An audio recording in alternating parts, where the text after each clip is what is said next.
Ya Rasulullah, kalau seandainya aku bertemu dengan malam Lailatul Qadar, apa yang ku ucapkan? Apa kata Rasulullah? Ucapkanlah, Allahumma innaka afuun tuhibbul afwa fa'fu anni. Kenapa minta maaf? Kenapa tidak mengucapkan Allahumma gfirli? Ya Allah, ampunkanlah aku. Walaupun ada yang muakkad dan ghair muakkad, itu untuk menutupi salat wajib kita yang insya-Allah tidak mungkin sempurna. Karena ada hadis lain yang menyebutkan salat kita tidak mungkin sempurna. Kita tidak mampu sempurna seperti salatnya Nabi sallallahu alaihi wasallam. Kadang-kadang rakaat pertama sempurna, diganggu rakaat kedua. Rakaat kedua sempurna, diganggu rakaat ketiga. Ada yang lebih parah lagi, tidak tahu bacaan imam baca apa. Habis salat kita tanya rakaat pertama imam baca apa, dia tidak tahu. Ya, sampai kita tanya tadi ada imam atau tidak, juga dia tidak tahu. Ya. Oh, melehna imam, melehan, dia sudah salam begitu saja.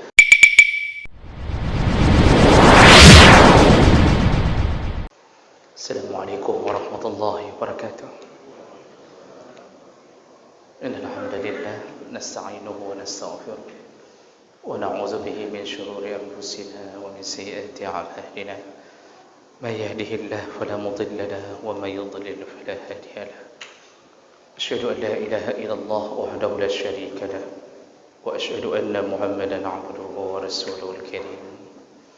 Allahumma shalli wa sallim ala nabiyyina al-Mustafa Muhammadin wa ala alihi wa ashabihi ajma'in. Amma ba'd.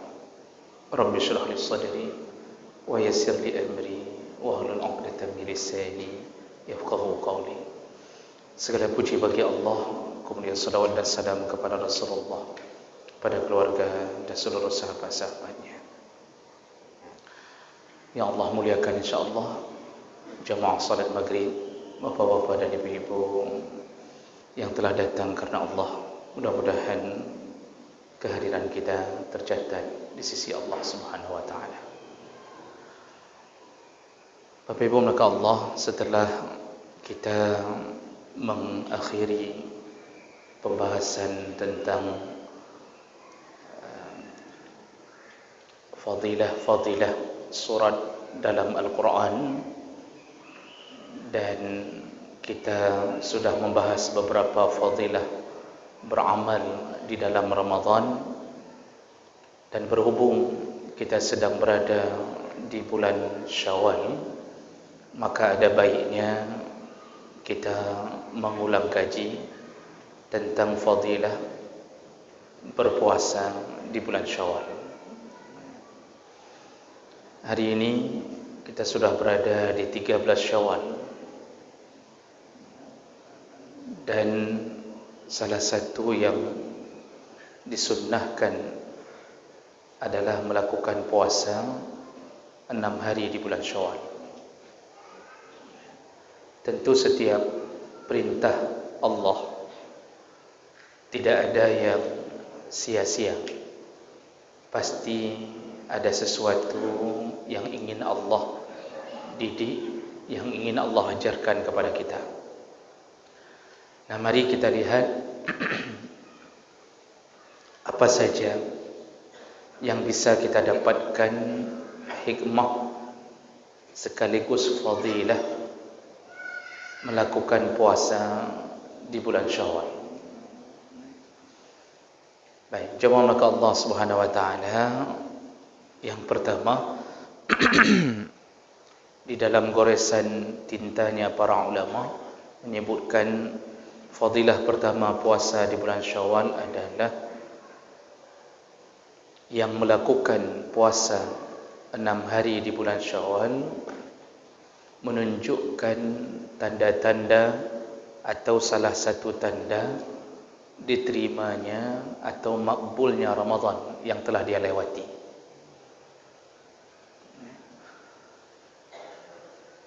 Jadi salah satu yang menjadi tanda makbulnya puasa kita dalam Ramadan, yaitu kita kembali bersemangat melakukan kebaikan. Dan ini berdasarkan ayat Allah Subhanahu wa taala dalam surat Ar-Rahman ayat 60. Allah Subhanahu wa taala mengatakan, hal jazaa'ul ihsan illa al-ihsan. Jadi Allah mengatakan tidak ada balasan kebaikan Artinya kalau kebaikan itu diterima, maka balasan dari Allah illal ihsan. Allah akan berikan satu kebaikan yang lain. Jadi maksudnya, kalau kebaikan Ramadan diterima Allah, maka Allah akan buat hamba itu mampu dan bersemangat melakukan kebaikan berikutnya. Masalah dibalas yang punya Ramadan, tentu kita tahu bersama, balasan Allah itu bukan di dunia. Balasan Allah itu di akhirat. Jadi dunia ini hanya tempat menguji, sedangkan balasan tunggu di akhirat. Allah mengatakan, wa innama tuwaffawna ujurakum yaumal qiyamah. Semua pahala yang engkau tumpuk-tumpuk dibalas di hari kiamat. Jadi bukan sekarang. Oh, kalau ada yang dibalas sekarang, itu pun hanya sedikit. Hanya sedikit. Ya. Jadi jemaah melakukan Allah, tentu kalimat ihsan tersebut yang dimaksud bukan balasan dari pahala Ramadan, tetapi kebaikan yang berlanjut setelah Ramadan. Ya, jadi kalau orang satu kebaikannya diterima, dia akan bersemangat melakukan kebaikan yang lain. Dan ini menjadi dalil bahawa puasa Syawal menjadi salah satu tanda bahawa kebaikan kita yang telah kita lalui insya-Allah makbul di sisi Allah. Dan nanti berlanjut tentunya, bukan hanya Syawal yang dimaksud. Jadi kita setelah Ramadan lebih sering melanjutkan kebaikan-kebaikan. Secara umum semua kebaikan. Secara khusus didikan Ramadan berefek. Sudah sering puasa, lalu habis Ramadan mulai puasa Syawal, lalu puasa Ayyamul Bid. Kalau saya tidak salah besok sekaligus Ayyamul Bid. Kalau saya tidak salah lihat kalender tadi. Mulai besok 14, 15. Nah, mulai hari ini, mohon maaf. Hari ini sudah Ayyamul Bid. Jadi bagi mereka yang berpuasa Syawal, walaupun tidak berniat dua niat, tapi kalau dia berada di antara hari-hari yang sunnah, para ulama sepakat mengatakan ya, bahawa dia bisa mendapatkan dua pahala sekaligus.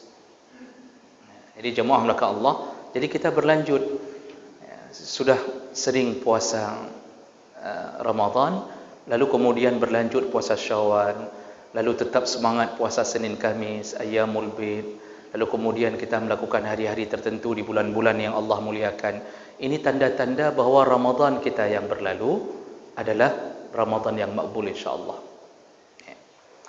Nah, para ulama pun mengatakan, contoh dalam tafsir Ibnu Katsir,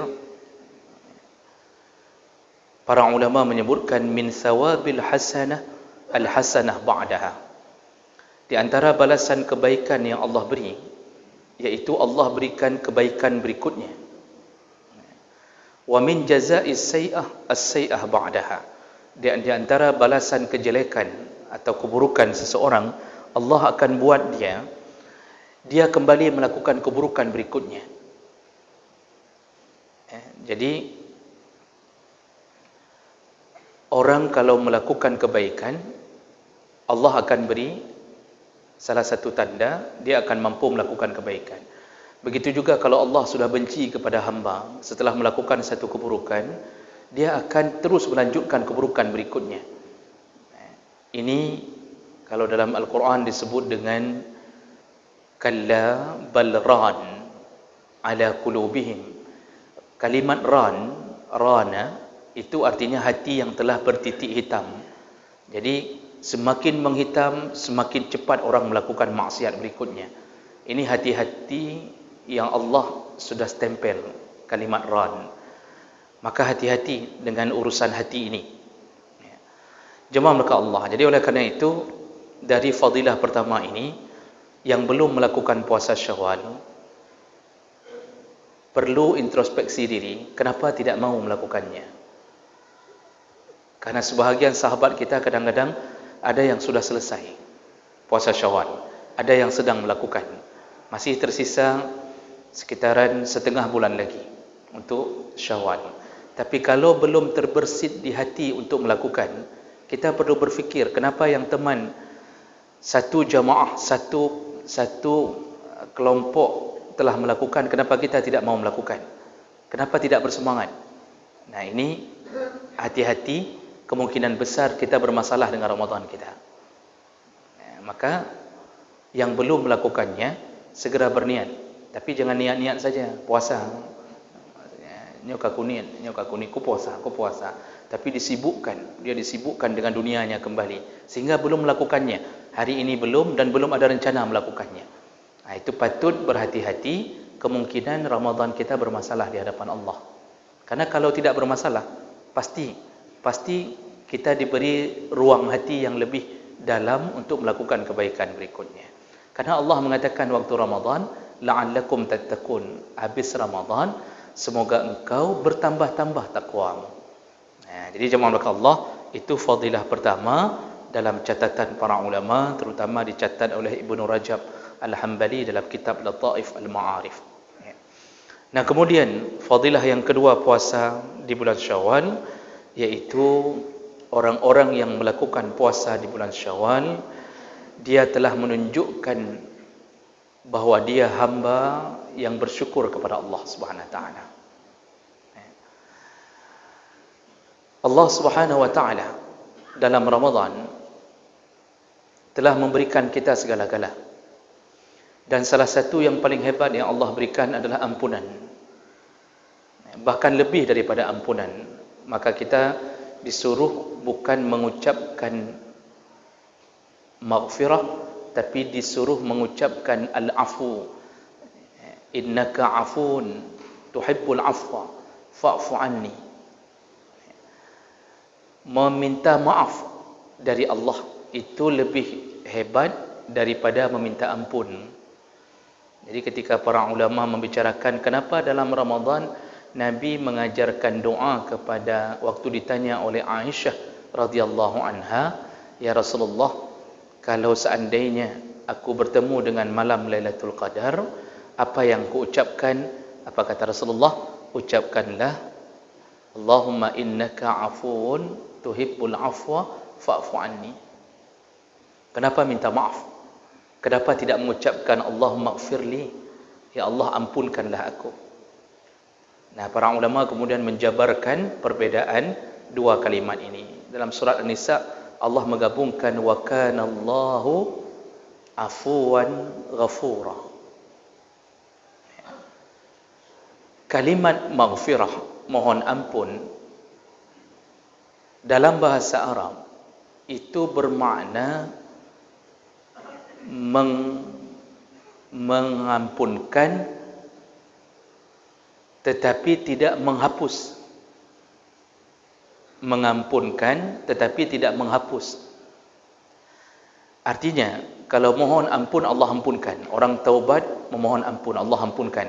Tetapi dosanya itu tetap Allah akan nampakkan di hari kiamat walaupun sudah diampunkan. Dan ini berdasarkan beberapa dalil. Di antaranya ada hadis Nabi ketika Nabi menceritakan seorang hamba ketika menghadap Allah ditanya oleh Allah, bukankah kamu dulu pernah melakukan ini, melakukan itu? Semua dijawab oleh hamba, benar ya Allah, benar ya Allah.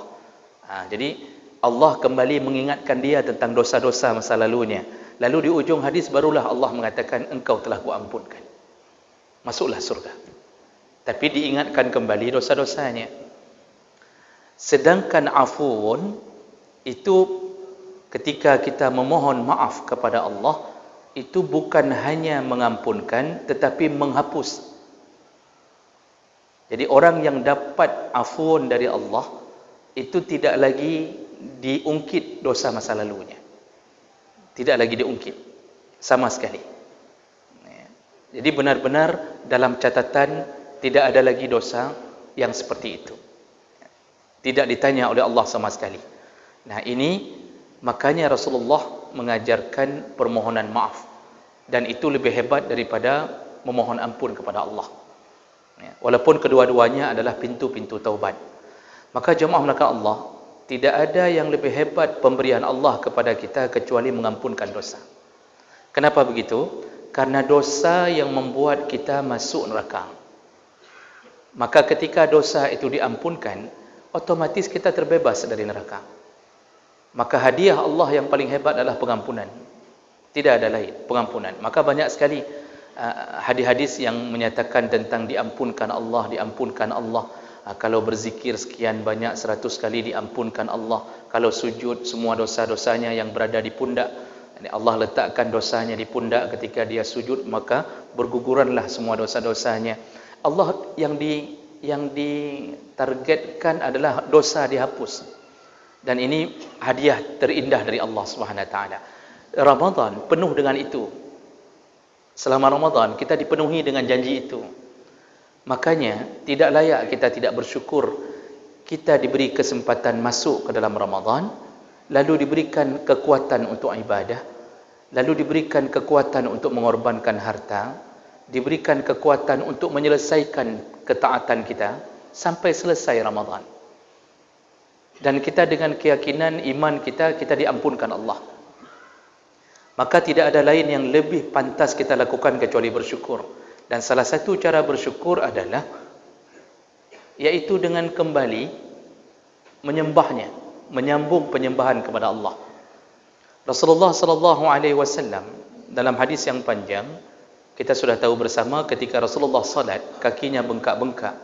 Aisyah yang mengatakan ke Rasulullah, "Ya Rasulullah, kenapa engkau seorang yang telah dijamin surga tapi masih melakukan seperti ini?" Jawaban Rasulullah simple, "Afala akunu 'abdan syakura?" Tidak bolehkah aku menjadi hamba yang bersyukur? Ternyata Rasulullah melakukan ibadah itu untuk bersyukur, untuk berterima kasih bahasa kita kepada Allah. Kenapa Rasulullah bersyukur kepada Allah? Dia satu-satunya manusia yang diperlihatkan oleh Allah tentang keindahan jaminan Allah yang bernama surga. Wallahu a'lam, ada khilaf tentang di mana Nabi Adam berada. Yang pasti Nabi Adam di surga, tapi ada khilaf di antara ulama apakah surga yang akan kita tempati atau ada surga sampel, wallahu a'lam. Tapi Nabi Muhammad itu diperlihatkan surga dan itu menjadi tempatnya. Itu menjadi tempatnya. Rasulullah sallallahu alaihi wasallam dikapling oleh Allah satu telaga bernama Al-Kautsar. Dan diturunkan surat Al-Kautsar untuk mengatakan ke Rasulullah bahwa telaga itu milik Rasulullah. Jadi di antara semua yang diberikan Allah, Rasulullah sallallahu alaihi wasallam mengungkapkan rasa syukurnya melalui ibadah. Maka beliau tidak peduli tentang kaki bengkak, tidak peduli. Kenapa? Orang kalau sudah diliputi rasa cinta, maka tidak terasa beban diri, tidak terasa apapun maka Allah. Kita saja manusia, kalau tiba-tiba dijanjikan sesuatu oleh orang yang kita cintai, itu membuat kita lupa makan, lupa minum. Contoh misal ada seseorang melamar seorang gadis yang dicintainya, lalu mendapatkan jawaban diterima. Begitu dapat jawaban diterima, itu saat dia mendapatkan jawaban, itu dia tidak teringat lagi dengan kebutuhan yang lain karena kesenangan hatinya, dan dia akan melakukan apapun untuk itu. Nah, ini contoh sederhana dari manusia. Maka bagi Rasulullah tidak berat melakukan itu karena tidak tahu cara berterima kasih kepada Allah. Diberikan surga, dijamin surga. Maka kita ini selayaknya kita juga mengikuti metode Rasulullah, yaitu senantiasa bersyukur dengan apa yang Allah beri. Selama Ramadan benar-benar pemberian Allah habis-habisan untuk kita. Dan sekarang ditumpuk oleh Allah Subhanahu wa taala, asal kita tidak menguraikannya kembali. Jadi jangan sampai menguraikan pahala yang telah kita tumpuk.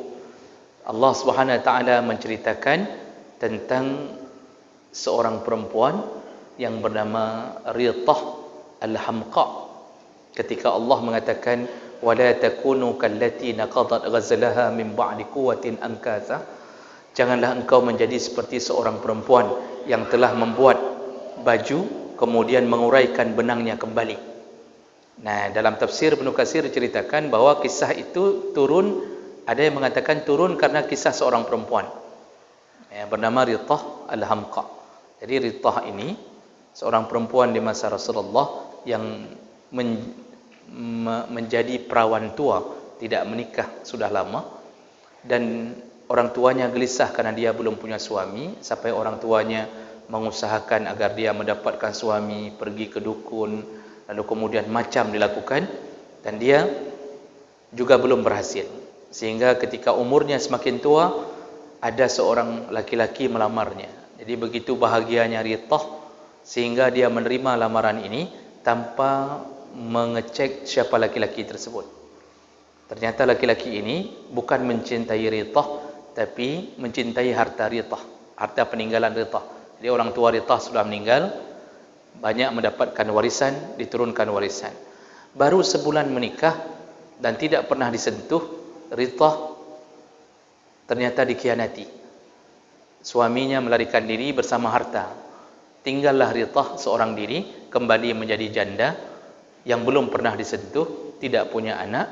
Akhirnya Ritah stres, lalu kemudian setiap hari dia mengambil benang, lalu merajut menjadi sebuah baju. Merajut menjadi sebuah baju, ada yang mengatakan baju bayi yang dia angan-angankan, lalu kemudian dia malam hari dia lepaskan kembali. Pagi dia menjahit, malam dia lepaskan. Pagi menjahit, malam lepaskan. Terus diulang-ulang sehingga orang kampung memberinya nama Al-Hamqa, Ritah si bodoh. Nah, Allah mengibaratkan jangan seperti perempuan ini. Jadi jangan capek kita rajut pahala dalam Ramadan, udah penuh-penuh Ramadan, habis-habisan pahala, sampai ada yang iktikaf sempurna. Begitu habis Ramadan, mulai kembali maksiat. Nah, ini perempuan-perempuan yang diibaratkan oleh Allah. Maksudnya jangan habiskan pahala Ramadanmu dengan melepaskan benang melalui maksiat. Maka jemaah maka Allah Subhanahu wa taala, rasa syukur kita ini kita lampiaskan melalui puasa Syawal. Nah, maka orang yang puasa Syawal itu termasuk orang yang menunjukkan rasa syukurnya kepada Allah, orang yang berterima kasih kepada Allah yang telah membebaskannya dari neraka, yang telah mengampunkan dosa-dosanya, yang telah mengizinkannya masuk dalam Ramadan, yang telah membuat dia keluar dalam Ramadan dengan selamat. Kita tidak meninggal di tengah Ramadan, yang kita mungkin kehilangan setengah bulan dari Ramadan. Nah, baik itu fadilah yang kedua. Kemudian fadilah yang ketiga, orang yang melakukan puasa Syawal maka berfungsi, bermanfaat untuk menggenapkan kekurangan puasa dalam puasa Ramadannya. Jadi fungsinya sama seperti fungsi salat sunnah rawatib. Berdasarkan hadis Nabi sallallahu alaihi wasallam bahwa dalam satu hadis riwayat Abu Dawud Ibnu Majah, Rasulullah mengatakan, inna awwala ma yuhasabun nas bihi yaumal qiyamah min a'malihim as-salat. Yang pertama sekali dihisab di hari kiamat adalah salat. Qala yaqulu rabbuna jalla wa azza li malaikatihi. Lalu kemudian Allah Subhanahu wa taala mengatakan kepada para malaikat, wa huwa a'lam. Dan Rasulullah dan Allah sudah tahu lebih dahulu tentang apa yang akan ditanyakan kepada malaikat. Apa kata Allah? Unduru fi salati abdi. Wahai malaikat, coba lihat salat hambaku. Atammaha am naqasaha. Apakah salatnya sempurna atau ada yang kurang? Nah, jadi salat yang wajib ditanya Allah apakah sempurna salat atau tidak. Fa in kanat tammah kutibat lahu tammah. Lalu kata Allah, kalau seandainya salat itu sempurna, maka catatlah pahala yang sempurna untuknya.